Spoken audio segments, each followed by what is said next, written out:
بسم اللہ الرحمن الرحیم۔ لیلۃ القدر کی کیا فضیلت ہے اور اس رات میں کیا ہوتا ہے؟ لیلۃ القدر کی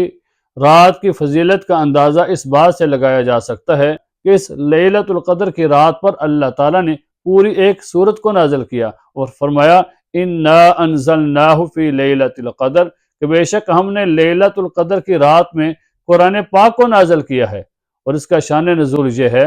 حضور صلی اللہ علیہ وسلم نے صحابہ کرام رضی اللہ تعالیٰ عنہ کی جماعت بیٹھی ہوئی تھی، فرمایا کہ بنی اسرائیل کے اندر ایک ایسا عابد تھا جو دن بھر روزہ رکھتا اور ساری رات جو ہے اللہ تعالیٰ کی عبادت کرتا رہتا، اور 83 برس تک اس نے یہ عمل کیا کہ اس طرح اللہ تعالیٰ کی عبادت کی۔ یا فرمایا کہ بنی اسرائیل کے اندر ایک ایسا مجاہد تھا جو دن بھر جہاد کرتا اور رات پر اللہ تعالیٰ کی عبادت کرتا تھا، دن میں اگر تھوڑا وقت مل جاتا تو سو جاتا، ورنہ اللہ کی عبادت میں لگا رہتا تھا۔ تو اس نے 83 برس تک اس طرح اللہ تعالیٰ کی عبادت کی۔ جب صحابہ کرام رضی اللہ تعالیٰ عنہ نے سنا تو تھوڑے پریشان ہوئے اور فرمایا یا رسول اللہ صلی اللہ علیہ وسلم، ہم کس طرح اتنے سال تک عبادت کر سکتے ہیں کہ ہماری تو عمر ہی وہاں تک نہیں پہنچتی۔ ایک موقع پر آپ نے فرمایا تھا کہ اس امت کے اوسط عمر 60 سے 70 سال کے درمیان ہے، تو ہماری عمر ہی جب وہاں تک نہیں پہنچتی تو ہم کیسے اللہ تعالیٰ کی عبادت کو پہنچ سکتے ہیں، ہم کیسے اللہ تعالیٰ کی عبادت اتنی زیادہ کر سکتے ہیں؟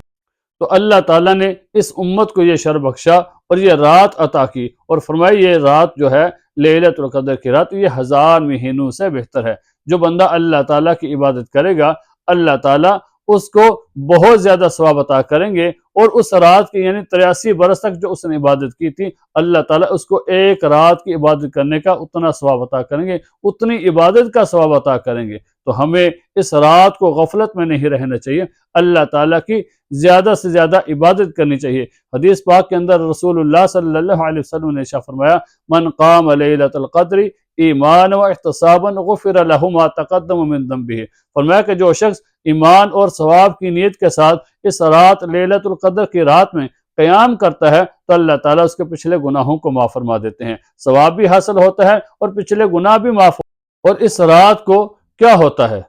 فرمایا تنزل الملائکۃ والروح فیہا باذن ربہم، کہ فرشتوں کی ایک بہت بڑی جماعت جبریل امین کے ساتھ زمین پر نازل ہوتی ہے۔ اللہ تعالیٰ فرشتوں کا نزول فرماتے ہیں اور وہ جماعت جو آتی ہے پھر زمین پر پھیل جاتی ہے اور ان لوگوں کو تلاش کرتی ہے جو اللہ تعالیٰ کی عبادت کے اندر مصروف ہوتے ہیں، جو قرآن پاک کی تلاوت کر رہے ہوتے ہیں، جو قیام کے اندر ہوتے ہیں، جو رکوع کے اندر ہوتے ہیں، یا سجدے کی حالت میں اللہ تعالیٰ سے دعا و استغفار کر رہے ہوتے ہیں، یا اپنی دعا مانگ رہے ہوتے ہیں، تو فرشتے ان کو تلاش کرتے ہیں اور ان کے ساتھ شامل ہو جاتے ہیں، یا پھر ان کی دعا کے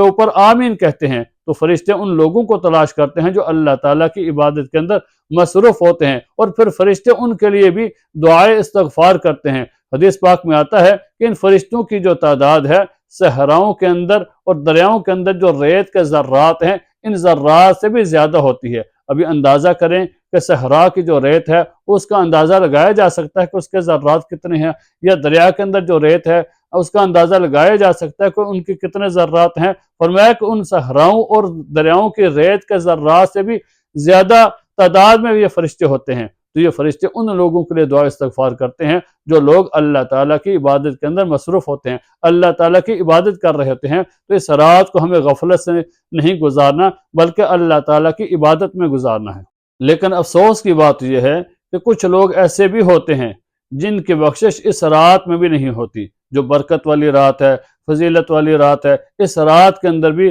کچھ لوگ اپنی بخشش نہیں کروا سکتے، اللہ تعالیٰ کے ہاں ان کی مغفرت نہیں ہوتی۔ اور حدیث پاک میں آتا ہے کہ ایک وہ شخص ہے جو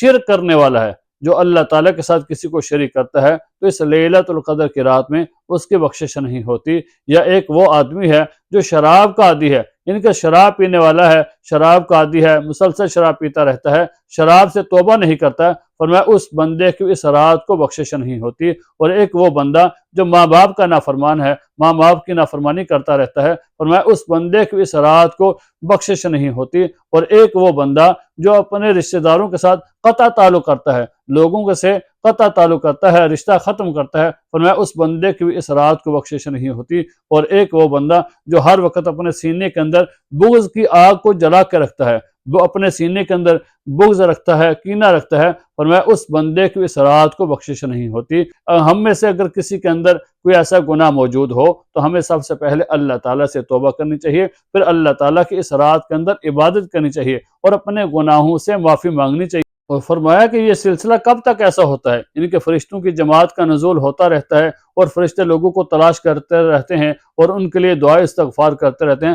فرمایا کہ یہ سلسلہ کب تک چلتا ہے، فرمایا کہ حتی مطلع الفجر، یہاں غروب آفتاب سے لے کے